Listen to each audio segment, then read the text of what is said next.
सभी को मेरा क्रांतिकारी जय भीम। आज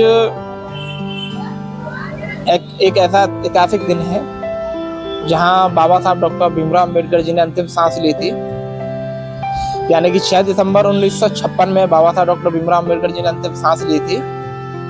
तो ये भावपूर्वक श्रद्धांजलि जो मैं फूल अर्पित करके बाबा साहब के चरणों में करता हूँ।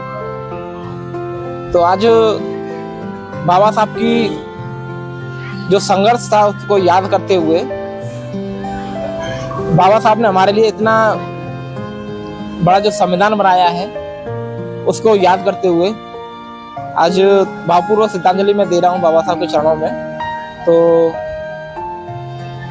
बस मेरे सभी समाजवासियों को यही कहना है कि आज जो है 6 दिसंबर 1956 के दिन हमारे बाबा साहब का निधन हुआ था। तो आज के दिन बड़ा यादगार दिन है जब बाबा साहब ने अंतिम सांस ली थी। आज के दिन तो करोड़ों की संख्या में जो है अंतिम विदाई के लिए हमारे हिंदुस्तान के जितने भी साथी थे सब पहुंचे थे।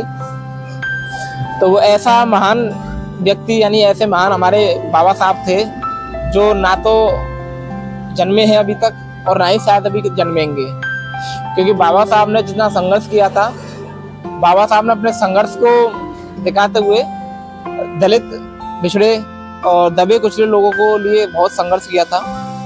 और इस संघर्ष को देखते हुए आज बाबा साहब को बहुत याद किया जाता है आज के दिन, क्योंकि अगर बाबा साहब नहीं होते तो ये दलित, दबे कुचले लोग जो भी थे, SC ST OBC के पिछड़े जाति के सभी लोग जो आते हैं उनको न्याय नहीं मिलता।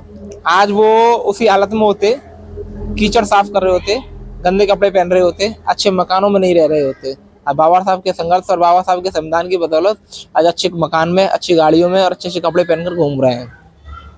तो उन सभी से मेरा संदेश है कि आप सब लोग प्लीज बाबा साहब को आज के दिन याद करें और अपना सारा काम धाम छोड़ के आज के दिन सिर्फ श्रद्धांजलि के रूप में बाबा साहब को 2 घंटे 3 घंटे जो भी देना चाहें वो दे सकते हैं।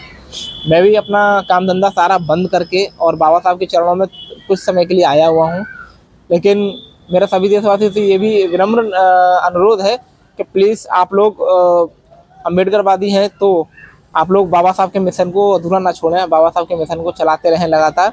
इसमें ना तो कोई पार्टी शामिल है, ना ही कोई जाति धर्म शामिल है। बहुजन समाज के लिए बाबा साहब ने जितना किया है उतना शायद ही कोई कर पाएगा। तो मेरा मानना बस इतना ही है कि बाबा साहब को याद करते हुए बाबा साहब के मिशन को आगे चलाना है आप सभी लोगों को। और इस चीज़ को हमेशा ध्यान रखना कि कभी ईगो में मत आना, क्योंकि हम लोग क्या है कि हमने बाबा साहब की बदौलत SC आरक्षण प्राप्त किया और हमने पढ़ लिख कर नौकरी कर ली।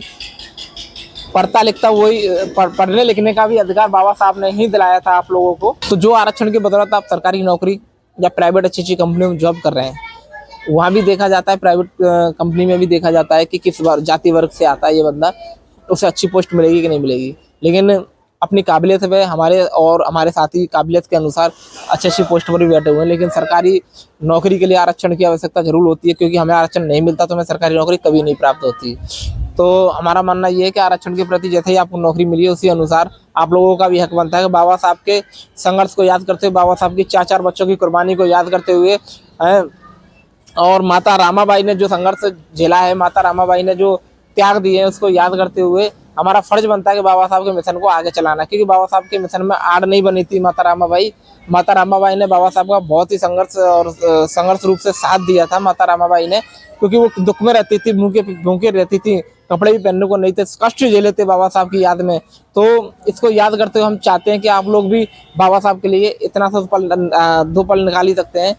और हमारा मानना ये भी है कि आप लोग प्लीज़ बहुजन समाज के जितने भी साथी हैं बाबा साहब के मिशन को बिल्कुल भी पीछे ना जाने दें, क्योंकि अगर बाबा साहब का मिशन पीछे रह गया, बाबा साहब का संविधान जो बनाया हुआ अगर वो किसी भी कारण अगर संविधान खत्म होता है तो ये समझ लीजिए कि आपकी ज़िंदगी खत्म हो जाती है। तो आज का मेरा ज़्यादा बोलने का विचार नहीं है और आपसे अनुरोध है प्लीज़ वीडियो को शेयर कर देना, बाबा साहब के चरणों में श्रद्धांजलि जरूर करना। सभी को क्रांतिकारी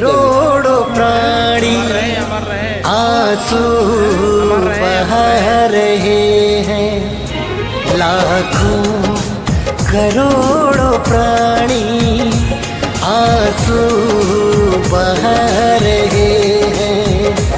संविधान के रचैया दुनिया से जा रहे हैं।